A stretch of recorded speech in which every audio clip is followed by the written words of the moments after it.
না, মায়া আজকে না, জগৎ সৃষ্টির সময় থেকে মায়া আছে।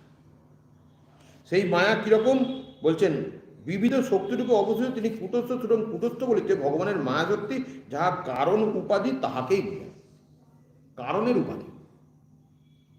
কুটস্থ উচ্চতে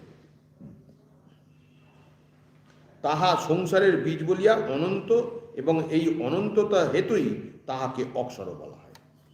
মানে বলছেন অক্ষর কেন বলছেন, বলছে এই মায়ার ফলেই তো এই জগৎ হচ্ছে। হ্যাঁ হ্যাঁ, তুমি কি ভাবছো, এই জগৎ আছে কি কারণে, না মায়ার জন্যে। তো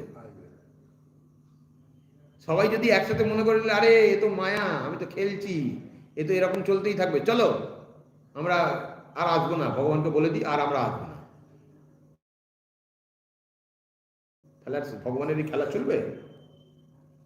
তাহলে এই কারণ উপাধি আর কারণ হবে না, আবার জন্মের কারণ থাকবে না। তবে এই খুব সুন্দর কথা এই জন্যে যে তাহা সংসারের বীজ বলিয়া অনন্ত, এই অনন্ততা হেতুই তাহাকে অক্ষর বলা হয়। অক্ষর